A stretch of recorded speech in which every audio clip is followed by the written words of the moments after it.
Hey everyone! This time we're going to be looking at Nintendo Player's Guide, The Legend of Zelda, A Link to the Past. This was a strategy guide that was put out in 1992, and it's kind of where the player's guides should have been going all along, but it took them a little while to get here after they got a bunch of their promotional stuff out of the way. So right off the bat we get a bunch of backstory on the Legend of Zelda series, which is kind of nice. If you didn't play the first two, or if you only played one of the first two, like I did, I didn't play the second one until much later, you might not know what happened in those games, so it's kind of cool that they added them in there. And, it kind of links them all together. It's sort of Nintendo's way of trying to build out a timeline, I guess. At least I think that's what they were trying to do with it. It actually kind of reminds me of this graphic novel that I saw. A friend of mine had it, and it was basically the story of A Link to the Past, but it was just in a comic book format, and it was really awesome, and I haven't seen it ever since that time back, probably 93 or 94 was when I saw it.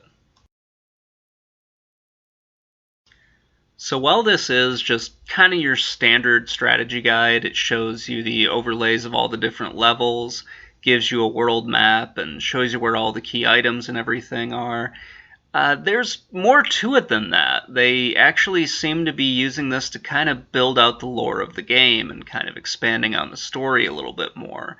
They add some pretty neat stuff in here, like the story at the very beginning. They also add in this little bit on traditional dress and whatnot.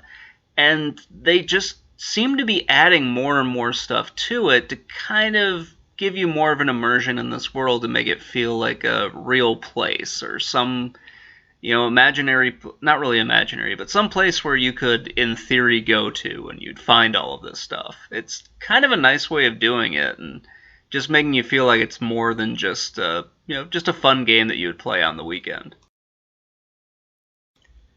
So while I was flipping through this, I just kind of was a little bit shocked, or maybe I just hadn't remembered how big of a game A Link to the Past was when you compare it to the other two. The first one will always be my favorite. Nothing's going to change that.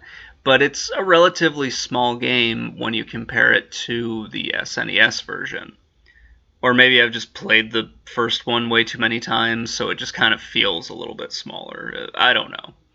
But this one definitely had a lot more jammed into it, mostly because it's the Super Nintendo, you could do that, but also because they were trying to, at least in my opinion, tell a much grander story than they were in the first one.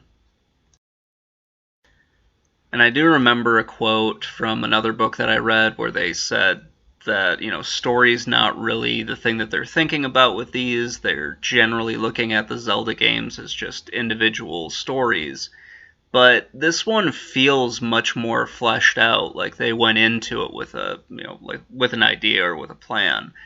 And that's always something cool when you have a game like this, because there are those elements of just exploration and everything, but then you have stuff like this, where the book goes into more of the lore of the games, as well as telling you, where you need to go, what you need to do.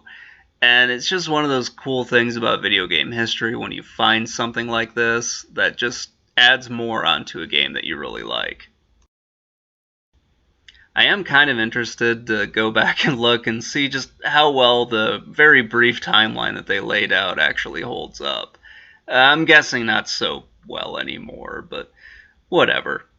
Anyway, guys, that's going to wrap it up. I hope you enjoyed this little episode, and let me know what you think in the comments below. Have a great day, everybody.